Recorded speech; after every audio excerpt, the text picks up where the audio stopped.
여러분 안녕하세요. 중국어 공부하느라고 너무 수고 많으시죠? 오늘은 2020년도 중국어 임용고시 기출문제 함께 살펴보도록 하겠습니다.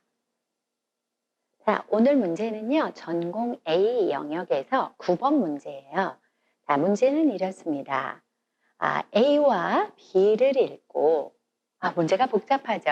4점짜리 문제예요.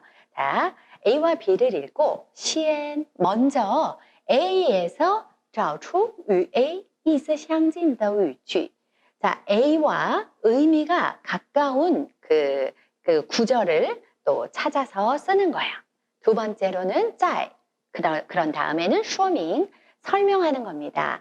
B는 어느 두 종류의 언어가 합쳐져서 혼허위, 혼합어를 이루었는지, 어떤 언어 두 개가 또 혼합어를 이루게 되었는지 그것을 이제 설명하는 거고요. 그런 다음에 最后 마지막에는 杨金邦被社会采用为混合语的条件.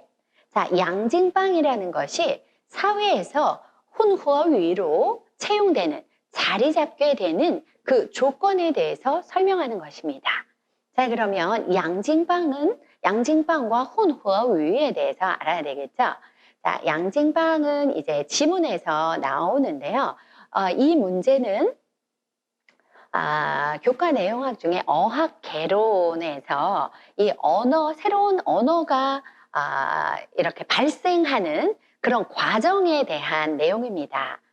물론 어느 나라 언어든지 서로 이제 국경을 접하거나 이 어족의 서로 이 접촉점에 있어서 서로 언어가 다른데 서로 의사소통을 하다가 그것이 정식 언어로 자리 잡는 그런 과정, 새로운 언어가 발생하는 그런 과정에 대한 설명이라요.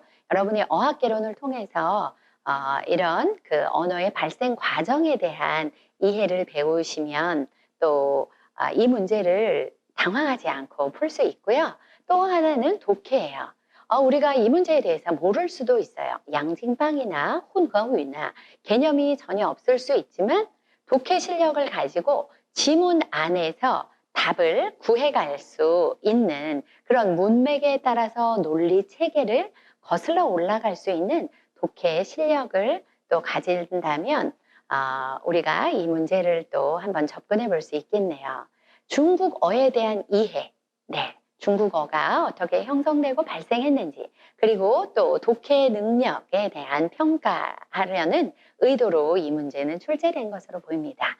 중어중문학과에서 중국 어학개론, 그리고 중국어 강독, 그리고 고급 중국어 등의 과목들을 통해서 여러분이 공부하신다면 이 문제를 또 접근하고 풀어볼 수 있을 것 같습니다. 자, 내용 보도록 하겠습니다. 볼까요? 첫 번째, 与A 意思相近的语句. 자, A와 그 의미가 비슷한 그 구절을 찾는 건데요. 먼저 이 문장을 읽어봐야 되겠죠. 자, 양징방이라는 것은 그 두 가지 혹은 두 가지 이상 여러 종류의 언어가 빈번히 접촉하면서 발생되는 어떤 특수한 언어를 양징방이라고 한다는 것입니다. 양징방이란 어휘 자체는 원래 옛날 그 상하이에 있는 수저허의 그 한 지류, 어떤 그 내가, 시내를 양징방이라고 했는데요. 여러분 상하이 하면 뭐가 떠오르시나요? 아편전쟁 후에 이제 개방되고 또 외국의 그 공사들이 많이 있었던 도시였죠. 자, 그 이야기가 나옵니다. 아편전쟁 이후에 영국의 그 조계지가 있었는데 상하이에 영국의 그 조차지로 이렇게 있었죠. 영국 공사들이 있고요. 그래서 양징방은 조계지와 그리고 외국인들이 사는 그 조계지와 중국인들이 사는 그 경계선에 있었던 그런 수저허의 一条支流인 거죠. 수저허의 하나의 지류인 그 천을 양징방이라고 했다는 것입니다.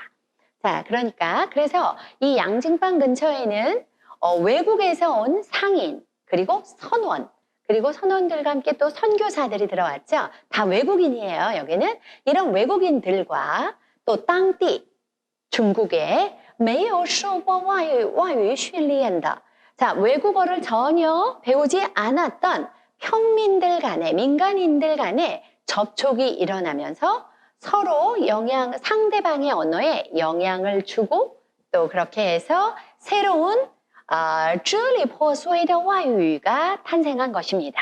자, 드디어 A가 뭔지 支离破碎라는 것이 나왔어요.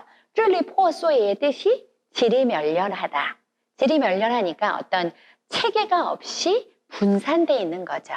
이 언어가 양징반이라는 언어가 외국인들과 또 중국인들 간에 서로 어떤 특별한 체계 없이 만들어진 언어를 양징방이라고 했다는 그런 내용입니다.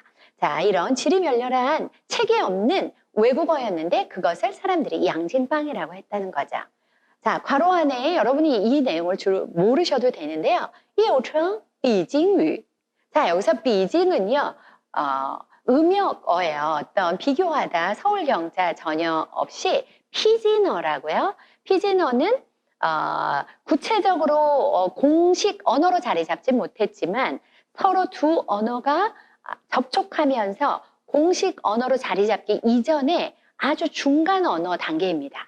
피진어는 어휘가 1000개 이하예요. 그리고 문법 사항이 발달되지 않았고요. 의사소통 위주로 이야기합니다. 예를 들면 복수는 명사를 2번 반복한다든지 이렇게 아주 유아 언어 같은 언어를 피진어라고 합니다. 양징방은 이런 피진어인 거죠. 자, 양징방은 어떤 이 사회에서 통용되는 그런 언어가 요시엔다. 아주 제한적이고요. 대부분 서로 다른 언어를 사용하는 사람들이 서로 의사소통하는 자리에서 아주 간단한 의사소통만 하는 그 용도로 쓰였다는 거예요. 그래서 没有完整的形式和规范.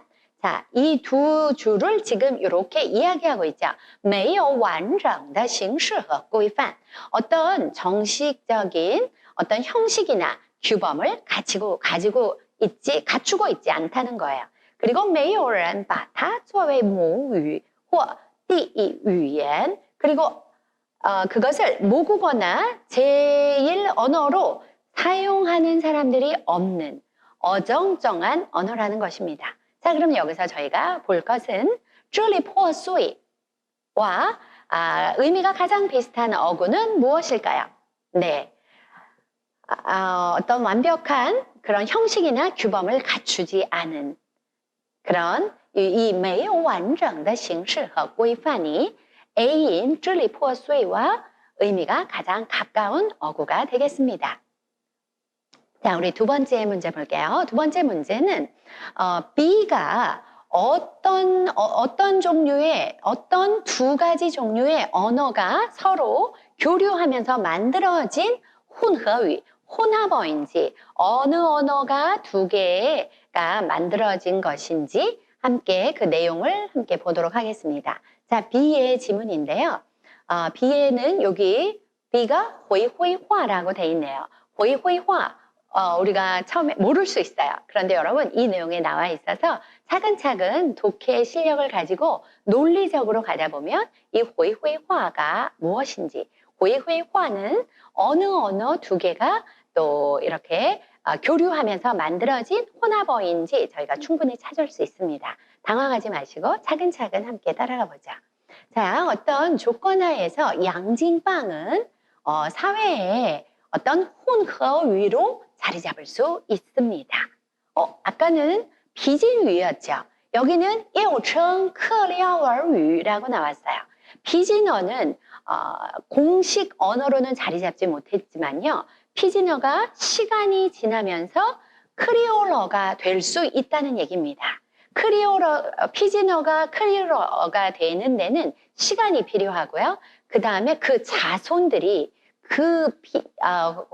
피진어를 조상들이 사용했던 피진어를 모국어로 채택하고 모국어로 자리 잡게 되면 그때는 더 이상 피진어가 아니라 크리올어가 되는 그런 공식 언어가 되는 과정을 이야기하고 있습니다. 자, 그래서 양징방이 混合语가 되는 과정인데요. 그 예를 들고 있습니다. 하이난다오 회회화. 자, 여기에서 해남도, 하이난다오는 중국 남부에 있는 어떤 동양의 하와이라고 하는 곳이죠. 열대기후인데요. 하이난다오 회회화, 해남도의 회회화는 중국 그 국경에서 볼 수 있는 가장 전형적인 혼합어라고 할 수 있습니다. 회회런이라는 이런 종족들이 있는데 이들의 조상은 송대, 과거 고대로 올라가죠. 송대와 명대의 그런 그 베트남 지역에서 있던 그 어려움들을 당해서 베트남에서 총회난, 베트남에서 첸르 하이난다오다. 자, 베트남에서 하이난다오로 이주했다는 거예요. 由于回回人长期居留中国. 자, 베트남에서 살던 사람이 중국에서 长期居留죠. 지금 오래 중국에서 살게 되면서 与当地中国人, 현지의 중국인들과 빈번하게 접촉하면서 一时形成洋金帮. 자, 양진방을 형성했다는 거예요. 자, 아까 지문 A에서 양진방은 상하이에 있는 수저호의 이条支流였는데요. 여기서 양진방은 어떤 이제 대표성을 가진 그런 피지어의 대명사로 중국어에서 쓰이고 있는 거죠. 그래서 월남, 베트남 사람들이 사용하던 언어와 중국인들이 사용하던 언어가 만나서 중간 언어를 형성하기 시작했다는 내용입니다. 그 후에 시아이다이란 그 후대의 사람들이 바타조의 모유, 그것을 모국어로 삼고 그래서 타지어成了一种混合语. 자, 모국어가 되면 이 크레올어가 돼서 혼허위가 되는 겁니다. 그래서 1000년 동안 계속 지나서 오늘에 이르러서 이 회회화는 회회화와 월남에서 온 사람들이 사용하던 그 회회화와越南语之间可以找出许多同源词 동계어와 어음의 그 대조 현상, 그 규칙들이 발견될 수 있습니다. 并且在回回话和汉语之间 그리고 회회人들이 쓰던 그 월남 사람들과 섞여서 쓰던 그 말과 그 표준어 汉语之间也可以找出一些共同的语言特点. 그래서 B가 나타내는 회회화가 어느 두 가지 언어가 합쳐졌는지 여러분 그 논리적으로 따라오셨나요? 자, 베트남에서 중국으로 하이난다오로 이주해 왔기 때문에 회회화는 有哪两种语言이 합쳐서 만들어진 건가요?越南语와 그리고 한유가 서로 교차하면서 만들어진 언어인 것을 저희가 찾을 수 있었습니다. 자, 그 다음 문제 볼게요.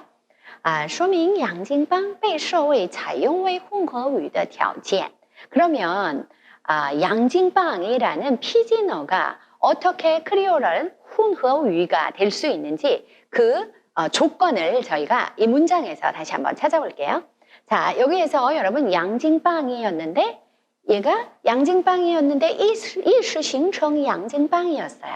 그런데 后来下一代人把它作为母语它就成了一种混合语. 여기에서 이 국면이 딱 넘어오는 게 보이시죠? 양진방이 成了一种混合语.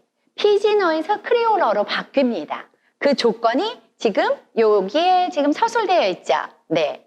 下一代人把它作为母语.